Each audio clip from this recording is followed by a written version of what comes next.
कथित जम्बो कोविड सुविधा घोटाले में उद्धव ठाकरे की पार्टी के करीबी कुछ लोगों के खिलाफ प्रवर्तन निदेशालय की कार्यवाही के बीच शिवसेना प्रमुख ने केंद्रीय एजेंसी की आलोचना की और पीएम केयर्स फंड की जांच की मांग की। उद्धव ठाकरे ने नागपुर, पिंपरी चिंचवड़ और पूरे नागरिक निकायों के कामकाज की जांच की मांग के अलावा उत्तर प्रदेश और गुजरात सरकार की भी जांच की मांग की। उद्धव ठाकरे अपनी पार्टी के कार्यकर्ताओं को संबोधित कर रहे थे जब उन्होंने पीएम केयर्स फंड की जांच की मांग की। उद्धव ठाकरे ने सरकार को महामारी के दौरान बृहन्मुंबई नगर निगम के कामकाज की जांच करने की भी चुनौती दी। उन्होंने कहा कि उनकी पार्टी ईडी की जांच से डरने वाली नहीं है। उद्धव ठाकरे ने कहा, हम किसी जांच से नहीं डरते और जब आप जांच करना चाहते हैं तो आप ठाणे नगर निगम, पिंपरी चिंचवड़, पुणे और नागपुर नागरिक निकायों की भी जांच करते हैं।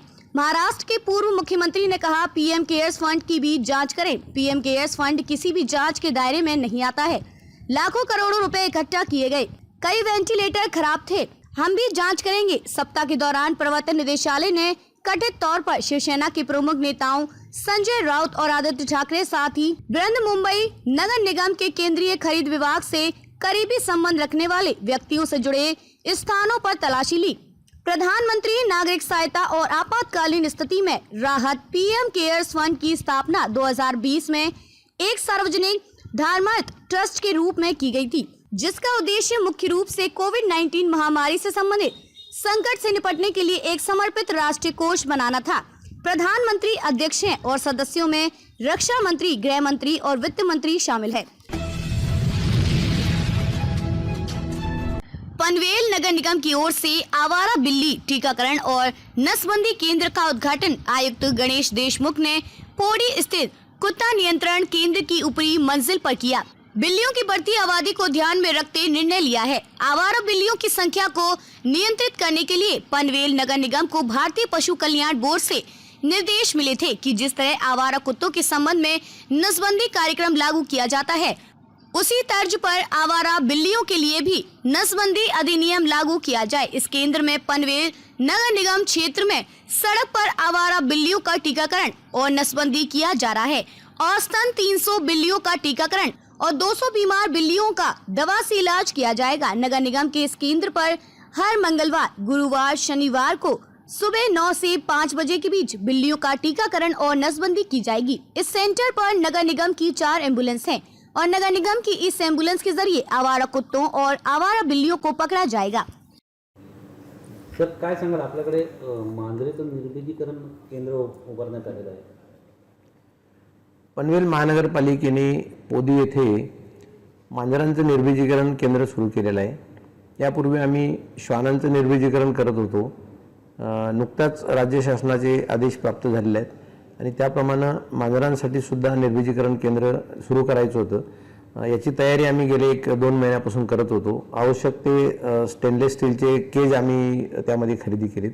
त्याचबरोबर सर्जन यांची नियुक्ती, ऑपरेशन थिएटर अद्ययावतीकरण आणि श्वान निर्विजीकरणाच्या वरचा एक मजला नव्याने बांधकाम वाढवून या ठिकाणी आम्ही ती सुरू केलेलं आहे। यासाठी आमच्याकडे आता 2 रुग्णवाहिका सुद्धा तिथं वाढवल्यात आणि श्वानसाठी 2 आणि या मांजरांसाठी 2 अशा प्रकारे 4 रुग्णवाहिकांद्वारे आपण हे सगळं आजारी मांजरं किंवा ज्यांना वॅक्सिनेट करायचं आहे, ज्यांचं निर्विजीकरण करायचं आहे, अशा मांजरांना सुद्धा आपण कलेक्ट करू आणि निश्चितच पुढच्या वर्षभरामध्ये मांजरांची संख्या, भटक्या मांजरांची संख्या याद्वारे नियंत्रित झाल्याचं आपल्या निदर्शनास येईल। यासाठी मंगळवार, गुरुवार आणि शनिवार 9 ते 5 असे ऑपरेशनचे दिवस आहेत।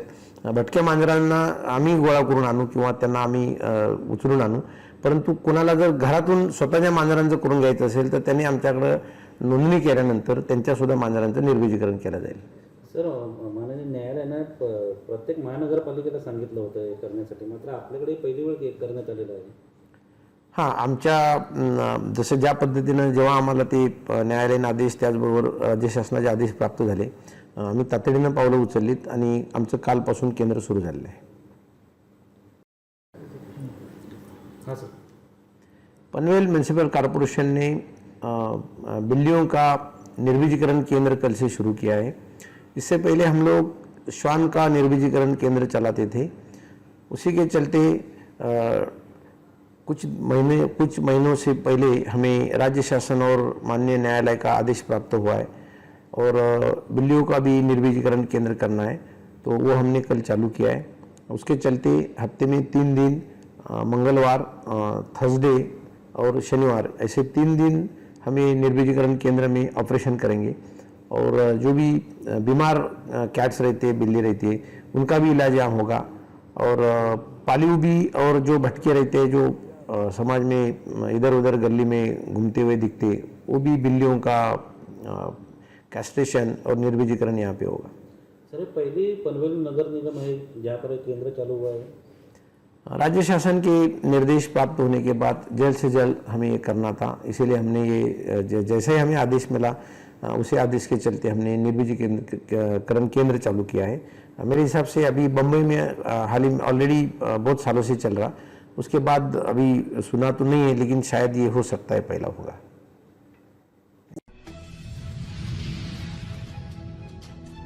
मुंबई में 16 वर्षीय किशोरी के साथ बलात्कार एवं उसे गर्भवती करने के आरोप में उसके पुरुष मित्र और पीड़िता के पिता को गिरफ्तार किया गया है। एक अधिकारी ने यह जानकारी दी। चेंबूर स्थित तिलक नगर पुलिस थाने के अधिकारी ने बताया कि किशोरी की मोहल्ले के 32 वर्षीय एक व्यक्ति से दोस्ती थी। अधिकारी ने बताया कि व्यक्ति ने शादी करने का वादा कर फरवरी में उसके साथ बलात्कार किया। बाद में किशोरी के 41 वर्षीय पिता ने उसी के घर पर उसका यौन उत्पीड़न किया। उन्होंने बताया कि किशोरी की पूछताछ करने के बाद तिलक नगर पुलिस थाने में दोनों व्यक्तियों के खिलाफ भारतीय दंड संहिता आईपीसी के संबंध प्रावधानों और यौन अपराधों से बच्चों का संरक्षण पॉक्सो अधिनियम के तहत मामला दर्ज किया गया। अधिकारी ने बताया कि दोनों आरोपियों को गिरफ्तार कर लिया गया और एक स्थानीय अदालत ने उन्हें पुलिस की हिरासत में भेज दिया। जम्मू और कश्मीर पूर्व राज्यपाल सत्यपाल मलिक ने एक बार फिर मोदी सरकार पर निशाना साधा है। सत्यपाल मलिक ने ट्वीट कर कहा कि मैं तो सभी नेताओं से कह रहा हूं कि आपको ईडी और सीबीआई से घबराने की जरूरत नहीं है। सच का डटकर मुकाबला कीजिए। लोकसभा चुनाव 2024 में भारतीय जनता पार्टी की हार तय है। बीजेपी सरकार आगामी चुनाव में नहीं बचेगी। फिर मोदी जी और उनके सहयोगियों की जाँच करवा लेना। पूर्व राज्यपाल सत्यपाल मलिक ने आगे कहा कि केंद्र सरकार के इन एजेंसियों का आप अभी बहादुरी से सामना कीजिए। 6 माह बाद इनकी हार तय है। उसके बाद अधिकारियों को भी लग जाएगा कि अब चलाचली का बेला आ गया है, इसलिए कुछ करने की जरूरत नहीं है। उसके बाद सत्ता में बैठे बीजेपी वालों की ही जांच हो जाएगी। मीडिया की ओर से यह पूछने पर कि किसी की जांच, तो उन्होंने जवाब दिया कि पीएम नरेंद्र मोदी की और उनके सहयोगियों की किया। मैं सभी नेताओं से कह रहा हूं कि आपको ईडी और सीबीआई से डरने की जरूरत नहीं है। सत्य के साथ डटकर लड़ो। आगामी लोकसभा चुनाव 2024 में बीजेपी की हार तय है, तो फिर मोदी जी और उनके सहयोगियों से जांच कराओ। पूर्व राज्यपाल सत्यपाल मलिक ने कहा कि आप सभी को इन केंद्र सरकार की एजेंसियों का साहस के साथ सामना करना चाहिए। 6 माह बाद उनकी हार निश्चित है। उसके बाद अधिकारियों को भी पता चल जाएगा कि जाने का समय हो गया है, इसलिए कुछ करने की जरूरत नहीं है। उसके बाद ही सत्ताधारी बीजेपी की जांच होगी। केंद्रीय मंत्री संजीव बालियान को लेकर पूछे गए सवाल के जवाब में सत्यपाल मलिक ने विवादित बयान दिया और कहा कि उन्होंने कई बार उनके परिवार को थाने से बचाया है। अगर संजीव बालियान में हिम्मत है तो वह पार्टी छोड़ दें और जीवित रहें।